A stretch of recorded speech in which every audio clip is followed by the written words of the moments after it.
You know, um, we spend almost our entire lives trying to compress our massive, complicated inner worlds into these tiny little delivery vehicles. Right, like text messages or quick emails. Exactly. Or, maybe a rush 5-minute catch-up over coffee. Mm. We have decades of lived experience, nuanced emotions, complex thoughts, and we're trying to force all of that data through the narrowest possible channels. Yeah, it really is the ultimate bottleneck of human existence. It is. Yeah. And most of the time, it feels like the signal just degrades. Like we push the information out, but we don't quite get through. You can think of it like trying to stream a massive, uncompressed, high-definition 4K movie over a decades-old dial-up internet connection. Oh, that's a great analogy. Right, because there's an immense amount of data, every subtle shade of feeling, every piece of contextual history. But the bandwidth of our standard day-to-day communication is incredibly limited. So you inevitably end up with a pixelated buffering version of what you actually mean to say. But then, for you listening, think about those incredibly rare moments where the bandwidth limit just vanishes entirely. You look at someone across a crowded room, or they make a tiny, almost imperceptible gesture with their hand, and suddenly that entire 4K movie downloads into your brain in a fraction of a second. It's wild when that happens. It is. You don't need a single word to explain yourself. They just know. You just know. That is basically the highest possible definition of human connection. I mean, the complete and total elimination of friction between two minds. Right, and that brings us to our deep dive for today. In September of 2012, an author named Shufeng wrote a remarkably short text, which was translated and edited by Kinyu. Very short, barely a paragraph long. Barely a paragraph, yeah. And it attempts to map out exactly how this highest definition connection actually functions. The piece is called Spiritual Communion. And despite its length, it is this hyper-concentrated blueprint of the phenomenon. So our mission for you today in this deep dive is to slow that text way down. We are going to decode the intense imagery Yufeng uses and figure out the actual mechanics of what it means to completely merge your internal world with someone else's. And what's fascinating here is how the text structure itself actually mirrors that journey. How so? Well, it starts from a tiny physical action and then expands outward into a state where time and space completely dissolve. But to understand the mechanics, we really have to start with the prerequisite. Right, the baseline. Exactly. The text opens with a very specific condition. It says, when hearts are in tune. I love that it starts there. It doesn't start with a grand theatrical declaration of love or anything. No, not at all. It starts with an established alignment. And once that baseline is set, Xu Meng lists out the specific triggers that activate the connection. And they're really subtle, right? Incredibly subtle. A single glance, a gesture, an expression, a movement, or a word. Okay, let's unpack this because those triggers are so incredibly small. For you listening, think about it like finding a hidden frequency on an old analog radio dial. Oh, I like that. Yeah, you're slowly turning the knob, hearing nothing but static. Static. You don't even know if the radio works. Right. And then click. You hit the exact right millimeter, the static instantly clears, and a crystal clear symphony pours out. That's a great way to visualize it. Or, to use a more modern mechanical analogy, it's like entering a single, simple keystroke on a computer. And that one keystroke suddenly unlocks and boots up a massive, infinite operating system that was sitting completely dormant just a second before. Exactly. And the text actually describes this exact feeling, saying these tiny movements open a door as beautiful and infinite as poetry and painting. The operating system analogy perfectly illustrates the why behind this opening concept. Zhifeng is making a radical argument about where profound connection actually lives. Right. It's not in the big grand gestures. No, it doesn't require standing outside a window with a boombox or, writing a 10-page letter. The most infinite connections are unlocked by the most subtle, everyday human micro-expressions. Because we are constantly scanning the people around us, right? Constantly. Reading thousands of subconscious data points a second. Pupil dilation, muscle tension, posture. But if that prerequisite, the heart's in tune part, isn't met, a glance is just a glance. Just visual data. Exactly. It's just data.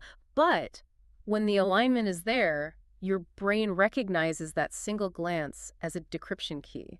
It unlocks that infinite door.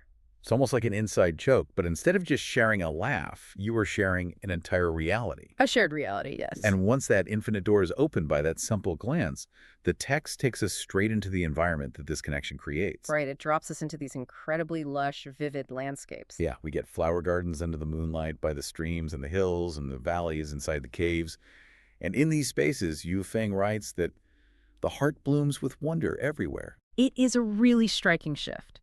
We go from the physical body, a glance or a gesture, to a sprawling environment. And the text goes on to describe a state with no obstacles, no barriers, no worries, no restraints, allowing a person to follow their hearts and freely display their grace and charm. Which sounds idyllic. It does, but this is where I have to pause and ask a clarifying question, because my immediate reaction to reading about streams and caves was a bit literal. Okay, literal in what way? Like, is the author implying that true spiritual communion requires physically escaping society? Mm. Do two people need to, pack their bags, leave the noisy city, and hike out to a moonlit valley to actually experience this level of unbothered connection? I see what you mean. Or are these serene, isolated landscapes serving as a metaphor for a specific psychological state? Well, the literal interpretation is tempting because obviously a quiet garden certainly helps. Sure, peace and quiet is nice. But the synthesis of the text strongly points to these physical landscapes representing a pure, untainted internal environment. Okay, an internal environment. Right. When you achieve this level of communion with another person, your internal psychological world becomes just as serene and warm as that moonlit garden. Oh, it's beautiful. Think about the specific imagery of the cave, for instance. A cave represents shelter. It is an enclosure that protects you from the harsh elements outside. Oh, wow. Yeah, that makes so much sense. So when the text talks about having no obstacles, no restraints, and being able to freely display their grace and charm, it is describing the ultimate state of psychological safety. This makes total sense. Mm. Because in our normal day-to-day lives, we are constantly expending cognitive energy on self-monitoring. Constantly. We are constantly projecting an avatar of ourselves, running a background program of threat detection. Like, did I say the right thing? How is this person judging me? Do I need to be defensive? And that self-monitoring is exhausting. It really is. So the cave isn't a physical place you go to hide. It's the profound safety you feel with that specific person, where you can finally turn that threat detection program off. Precisely. And when you turn off the threat detection program, you reclaim all of that wasted cognitive energy. Which is why the text says the heart blooms with wonder. Exactly. You no longer have to build defensive walls.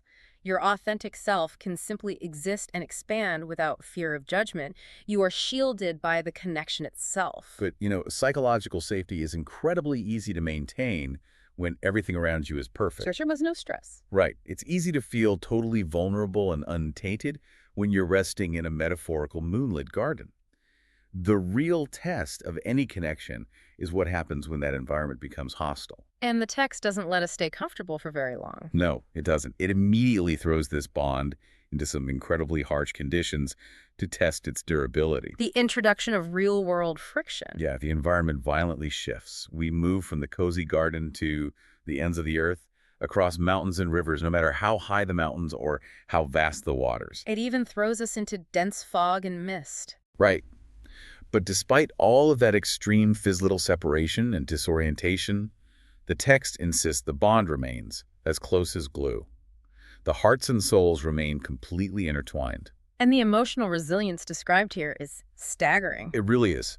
Even in that dense fog, the text claims there are no grievances, no sadness, no troubles, no hesitation. If we connect this to the bigger picture, the high mountains and vast waters clearly represent literal physical distance between two people.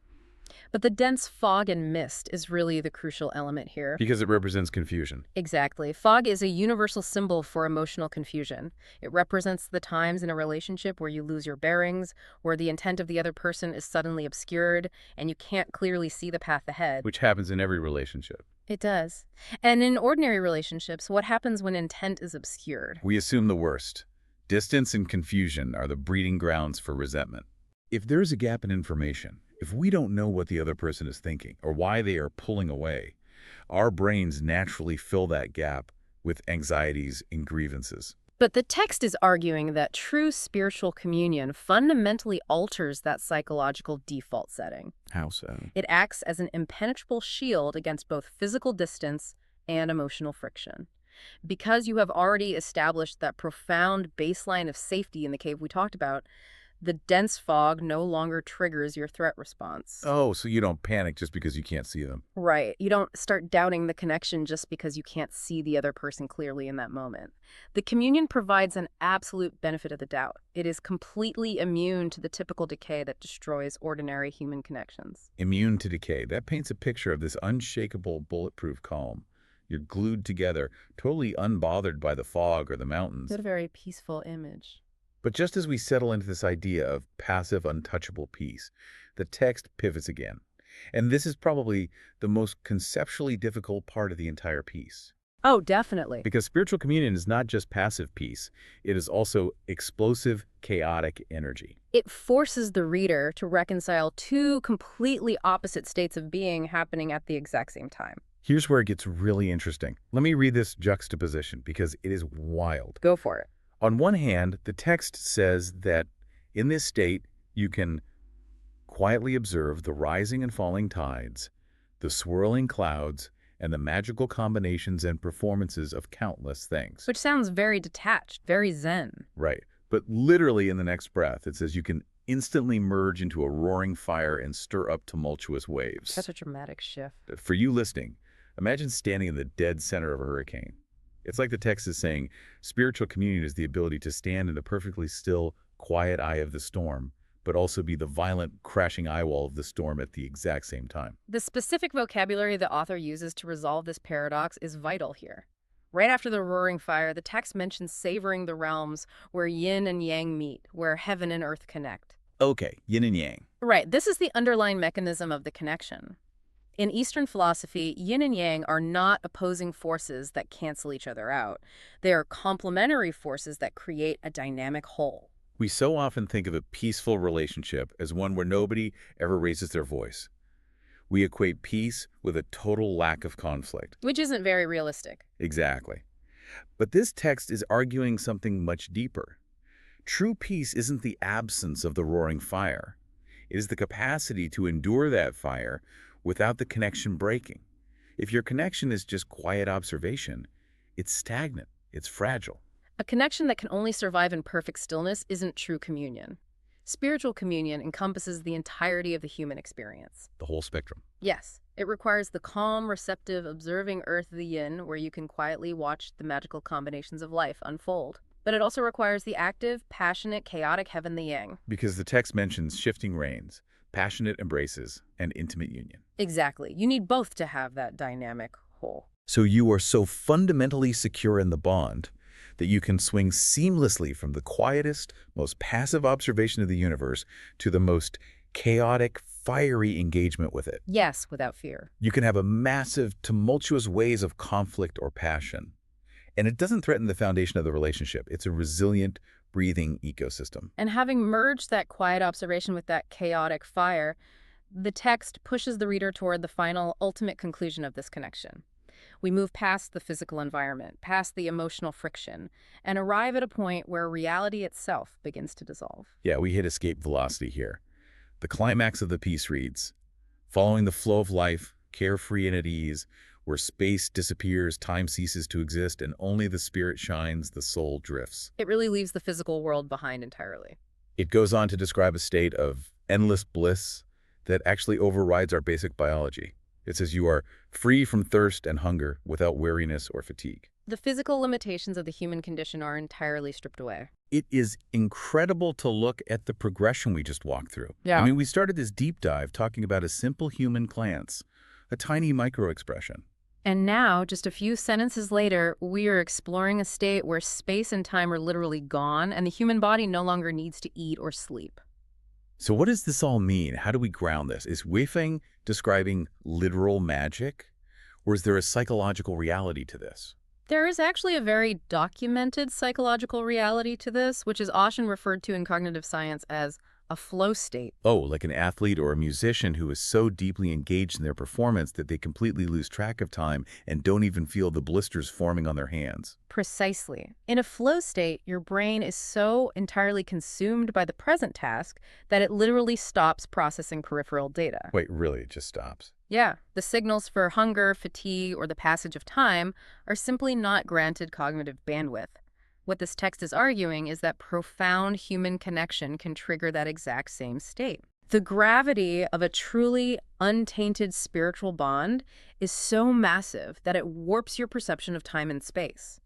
You can sit in a diner booth with someone, fall into this level of communion, and suddenly it's 3 in the morning. And you haven't eaten, you haven't slept, but you feel completely energized. Exactly. The connection becomes the only reality that matters. Everything else, even the biological imperatives of the human body, just fades into the background noise. It really does. The text concludes by admitting this state is beyond words and indescribable joy.